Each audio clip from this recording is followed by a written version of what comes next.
पैदाइश 33 बाब। और याकूब ने अपनी आंखें उठाकर नजर की, और क्या देखता है कि ईसाऊ 400 आदमी साथ लिए चला आ रहा है। तब उसने लेहा और राखेल और दोनों लौंडियों को बच्चे बांट दिए, और लौंडियों और उनके बच्चों को सबसे आगे, और लेहा और उसके बच्चों को पीछे, और राखेल और यूसुफ को सबसे पीछे रखा। और वो खुद उनके आगे आगे चला, और अपने भाई के पास पहुंचते पहुंचते 7 बार जमीन तक झुका, और ईसाऊ से मिलने को दौड़ा, और उससे बगलगीर हुआ, और उसे गले लगाया और चूमा, और वो दोनों रोए। फिर उसने आंखें उठाई और औरतों और बच्चों को देखा, और कहा कि ये तेरे साथ कौन हैं? उसने कहा, ये वो बच्चे हैं जो खुदा ने तेरे खादिम को अनायत किए हैं। तब लौंडियां और उनके बच्चे नजदीक आए, और अपने आप को झुकाया। फिर लेहा अपने बच्चों के साथ नजदीक आई, और वो झुके।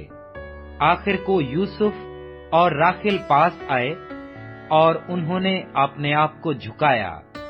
फिर उसने कहा कि उस बड़े गौल से जो मुझे मिला तेरा क्या मतलब है?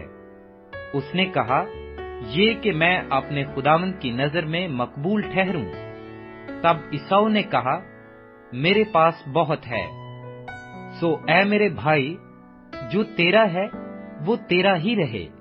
याकूब ने कहा, नहीं, अगर मुझ पर तेरे करम की नजर हुई है तो तू मेरा नजराना मेरे हाथ से कबूल कर, क्योंकि मैंने तो तेरा मुंह ऐसा देखा जैसा कोई खुदा का मुंह देखता है, और तू मुझसे राजी हुआ।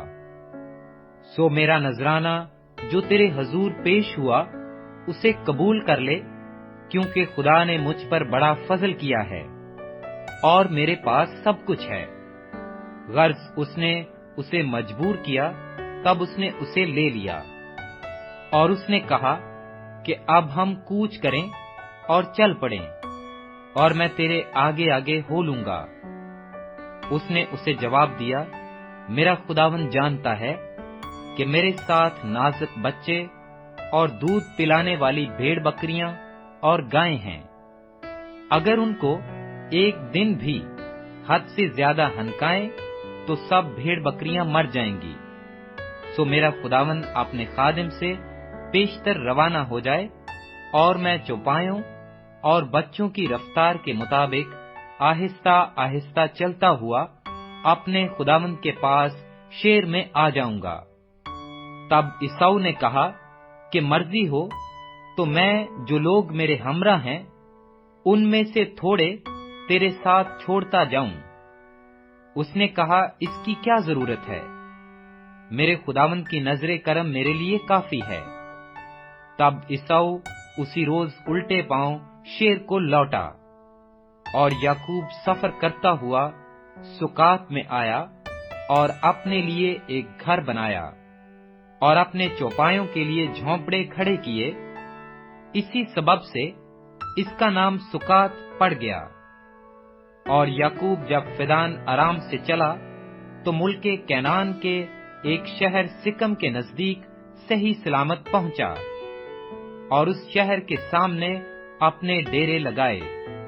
और जमीन के जिस खित्ता पर उसने अपना खैमा खड़ा किया था, उसने सिकम के बाप हमूर के लड़कों से चांदी के 100 सिक्के देकर खरीद लिया, और उसने वहां एक मज़बा बनाया, और उसने उसका नाम एलिल्ला इसराइल रखा।